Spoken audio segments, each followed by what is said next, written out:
Hey, it's me, MLB. This is your weekly Wednesday one-shot featuring Shoji Mezo, who needs far more love than he currently gets. I did have an ask to do this one-shot for him, so here it is, a simple fluff one, because I can't bring myself to soil the innocent bean. The plot was gifted to me by That Friendly Bacon, who was inspired by it because they live in Massachusetts and are currently dealing with sunburn. So this is for all my Massachusetts listeners who are either in the same predicament with sunburn right now or have been in this situation before. So sit back, relax, grab some sunburn lotion and enjoy. If someone were to look up the dictionary definition of stubborn, your name would be there. You were just naturally headstrong, and if anyone mentioned that you should do something and you didn't want to do it, then you wouldn't, even if it was going to help you in the long run. Yin, you really should put some sunscreen on, Mina said as she ran up to you on the beach. Nah, you replied back. I don't burn, I'll be fine. No, Mina is right, you totally should, Jiro added in from a feather's throw away from you. It's not even that hot today, I'll be fine, you replied with a dismissive hand wave. Literally all of you are using the same brain cell today, even Bakugo swore at me to put some sunscreen on. The girls looked at each other, then shrugged begrudgingly. They knew that they couldn't sway you, but they had warned you now, so that was on you if you got sunburnt. The day at the beach with Class 1A went amazingly and you had so much fun, but the fun immediately stopped when you got back to the dorms and peeled your swimming gear off.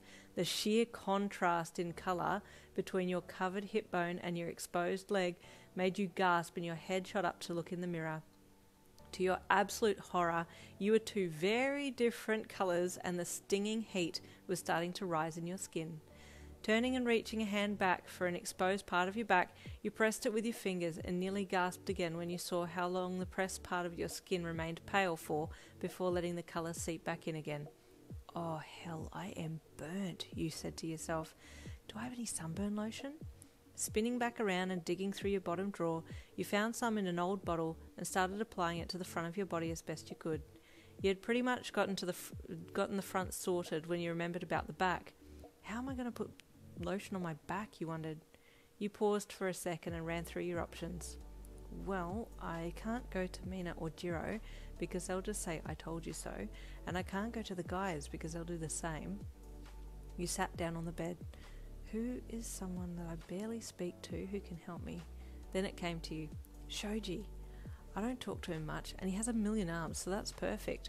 You grinned to yourself and got up off the bed. I'll ask if he can apply it to my back. Happy with that, you got up and put some loose clothes on, then tucked the lotion into your pocket and left your room, walking the hall to Shoji's room.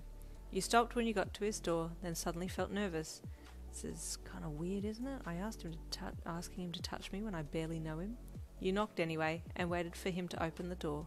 He did, and you kind of just stood there awkwardly for a second. Hi Shoji, you half mumbled. Hey, I was wondering if you could help me? Sure, he replied from the mouth on his limb that he had brought up beside his mask-covered face. You glanced around to make sure that no one else was nearby, then spoke again. So, I kind of got sunburnt today, and I need someone to put lotion on my back, but the girls and some of the guys told me to put sunscreen on earlier, but I didn't, and, well, yeah. He just nodded and opened his door for you to enter, which you did gratefully. Hey, thanks, he said as you walked in. His room was the absolute bare minimum, and you didn't know what to do at first. As he walked up behind you, you turned to face him again, and your heart started to beat a little faster.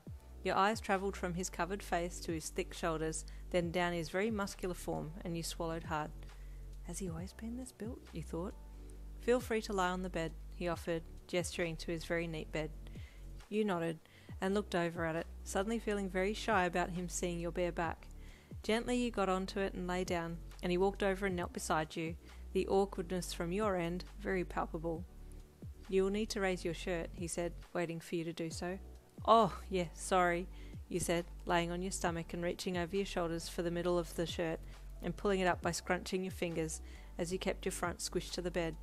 You felt him hesitate a little, and you kept your face away. You didn't want to know what kind of expression he had in his eye. That's bad, he commented, pulling the lotion from where it was peeking out of your pocket. You hummed, hearing him open the lid of the bottle and squirt some of the cooling liquid into his palm. As you lay there, you felt a cool, slicked hand of his touch your shoulder and then slide down to your lower back and your face suddenly felt hot with embarrassment, but his hands were comforting, and your hesitancy melted away. "Is this okay?" he asked as he gently smeared the cooling gel all over your back. "Yeah," you replied with a relaxed sigh. "Feels kinda nice." "I'm glad," he said softly, and your heart skipped a beat. "He's so kind and nice," you thought. "Your legs look bad too," he commented. "Yeah, they are, but it's okay, I can do it myself," he said. "I don't want to cause you any more trouble." "It's fine, I can do it," he said, pulling your shirt down once he had finished, then placing some of the gel on your legs. You jumped a little and giggled as he ran his hand up your leg, and he apologized quickly. No, it's fine, I'm just a bit ticklish," you chuckled, trying not to wriggle too much. After he had finished, he closed the bottle and waited for you to sit up so that he could give it back to you, and you pulled yourself to a sitting position and gave him a shy smile. "Thank you, Shoji," he said bashfully. "It was no trouble, Yin," he replied with his free mouth, nodding a little. You stood up and swung your arms by your side a little as you looked down at the floor, wanting to ask him if you and he could hang out sometime, but then thought it might be a little weird, so instead just did this awkward point to the door and then started backwards. "Thanks again," you said with a smile. "I'll leave you in peace now." He nodded and watched as you opened the door to go. "Yin," he suddenly said, "would it be okay if we went out sometime?" You quickly looked back at him with surprise. "Do you have a mind-reading quirk?" you joked. "I was just thinking the same thing." "I'm relieved," he said with a big grin on his extended limb. "Yeah, let's go out sometime. I'd like to get to know you more." "My sentiments exactly," he replied. You smiled shyly again and nodded. "Sweet. Okay, well, talk later, alright? Have a good night." And with that you left to go back to your room, a little less sore body and a little bit bigger smile on your face that you now had a new friend, or possibly something more than a friend. And that was just a little bit of fluff to negate last week's very heavy lime.